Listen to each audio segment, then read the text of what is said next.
बोलिए श्री सतगुरुदेव महाराज जी की जय, साचे दरबार की जय।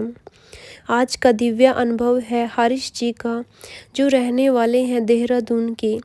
वह बताते हैं कि किशोर अवस्था से ही ऐसा वातावरण अपने आसपास पाया जिसमें अधिकांश लोग कई प्रकार के नशों का प्रयोग किया करते थे। और कहते हैं ना कि जैसी संगत होती है वैसी ही रंगत हो जाती है। बस इसका नशीला जादू मुझ पर भी चलने लगा। कॉलेज की पढ़ाई समाप्त होते होते पान, तंबाकू, बीड़ी, सिगरेट जैसी प्रचलित नशों के अलावा शराब की भी लत मुझे लग चुकी थी। धीरे धीरे मित्रों के साथ चरस गांजे की भी महफिलें सजने लगी। कहने का मतलब है कि बस एक जानलेवा ड्रग्स को छोड़कर बाकी सभी नशों की गिरफ्त में मैं आ चुका था। मैं शराब तथा धूम्रपान विशेष रूप से जीवन के निवारक अंग बन चुके थे। इन नशों का प्रयोग करके मुझे वैसा ही महसूस होता जैसे स्वप्न में किसी व्यक्ति को होता है।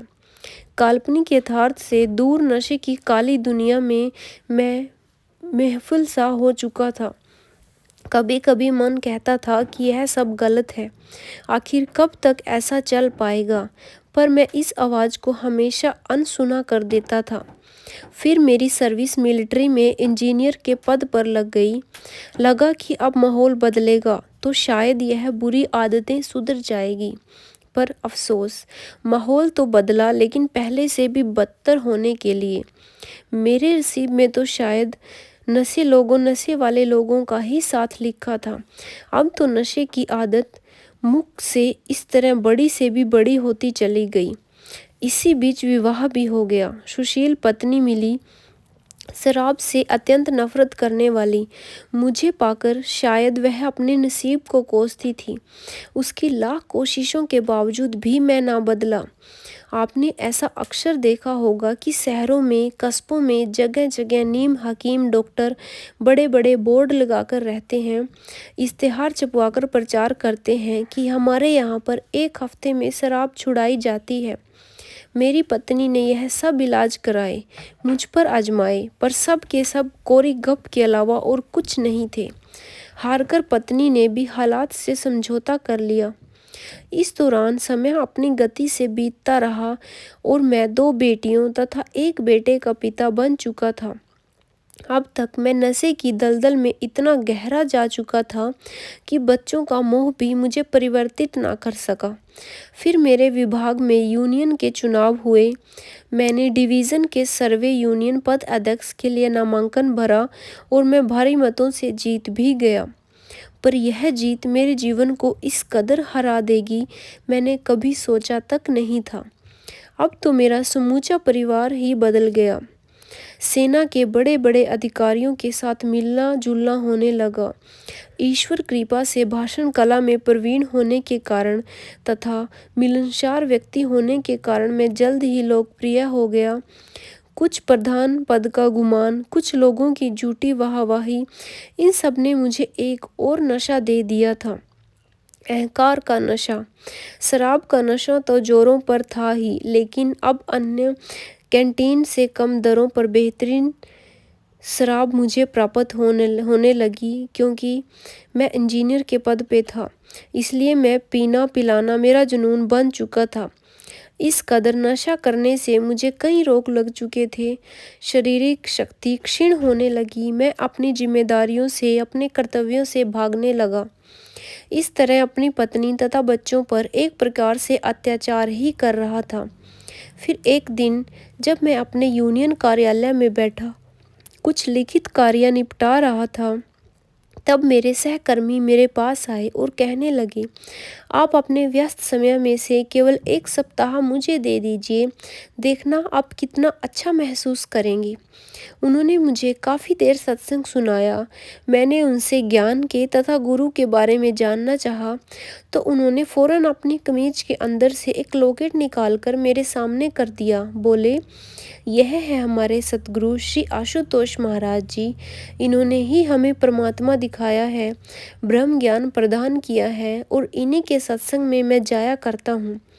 लॉकेट दिखाकर सहसा मेरे मुंह से यह सब निकले, अरे इनकी आंखों में तो परम सत्य की अलौकिक चमक विद्यमान है। बस यही शब्द जैसे पूर्ण गुरु ने स्वीकार कर लिए हों। लगभग एक सप्ताह के बाद उन्हीं सहकर्मी के घर पर सत्संग था और उन्होंने मुझे भी फैमिली में बुलाया हुआ था।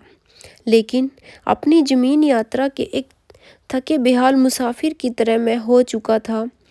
बड़े उत्साह के साथ मैं सत्संग में गया। वहाँ सत्संग सुनकर मुझे बहुत अच्छा और सुखद लगा। तपती बंजर भूमि में जैसे मेघों ने अपनी कृपा वर्षा की, चंद बूंदें बरसा दी।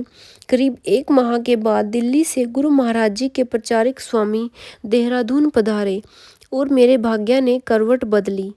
4-5 सत्संग श्रवण करने के बाद मुझे गुरु महाराज जी की कृपा से 2 सितंबर 1996 को ब्रह्म ज्ञान प्राप्त हुआ।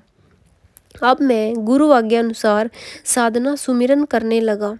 चलते फिरते, उठते बैठते, खाते पीते सतत सुमिरन का अभ्यास करने लगा। मुझे बड़ा ही आनंद आता था। धीरे धीरे नशे की तरफ से मेरा रुझान कम होने लगा। मेरे घर वाले मेरे अंदर आ रहे इस सकारात्मक परिवर्तन को देखकर बहुत खुश हुए। परंतु कुछ ही महीनों के बाद यह क्या, अचानक नशे की गति धीमी पड़ती रही, लेकिन उसने फिर से पूरा जोर पकड़ लिया। मैं हताश हो गया, निराश मेरे भीतर घर करने लगा। लेकिन अंदर से यही प्रेरणा मिलती थी कि जो ब्रह्म ज्ञान मिला है उस पर चलते रहना है। साधना सुमिरन मैंने और बढ़ा दी। गुरु की दया से मुझे आश्रम में सेवा भी मिलने लगी। मैं बिना किसी नागा के प्रत्येक रविवार सत्संग में भी जाने लगा। बस मैं परेशान था तो केवल अपने नशे की लत से। इसी बीच मैं 3-4 बार दिल्ली जाकर गुरु महाराज जी के दिव्य दर्शनों का सौभाग्य भी प्राप्त करके आया। लेकिन चाहकर भी गुरुदेव के सामने अपने व्यथा कहने की हिम्मत नहीं हुई। समय यूं ही गुजरता रहा और फिर एक बार मैं अपनी लत के कारण काफ़ी परेशान हुआ। गुरु महाराज जी के दर्शन हेतु दिल्ली पहुंचा, यही निश्चय करके कि इस बार कैसे भी हो गुरु महाराज जी के सामने अपने गुनाहों का इजहार करना ही है। आश्रम पहुंचकर मैंने संगत के साथ गुरु महाराज जी के दर्शन किए, पर संगत के बीच अपनी बात गुरु महाराज जी से ना कह सका। मैं अपने दर्द का बखान अपने प्रभु से एकांत में करना चाहता था। तभी जैसे मालिक ने अपने दास के हृदय में उठने वाले विचारों के ज्वार भाटे को महसूस किया और वे उठकर अपने कक्ष में चले गए। मैंने वहां उपस्थित प्रचारक भाई बहनों से निवेदन किया कि मैं सिर्फ 5 मिनट के लिए गुरु महाराज जी से एकांत में मिलना चाहता हूं। उन्होंने कहा, ठहरिए, हम पूछ कर आते हैं, और फौरन आज्ञा मिल गई। मैंने तेजी से धड़कते दिल के साथ गुरु महाराज जी के कक्ष में प्रवेश किया और सद्गुरु ने अपने आसन पर विराज मुझ पर दृष्टि डालते ही गुरु महाराज जी ने प्रश्नवाचक दृष्टि से मुझसे पूछा, कहो क्या बात है। बस गुरु महाराज जी के इतना कहने की देरी थी कि मेरे अंदर कब से भरा आंसुओं का सैलाब फूट पड़ा। मैं रोता गया और रोता गया। गुरु साधकों, इस अनुभव को अगली कड़ी में श्रवण करेंगे। हम कल की जो अनुभवों की श्रृंखला में अगला अनुभव लेकर आएंगे वह होगा इसका पार्ट 2।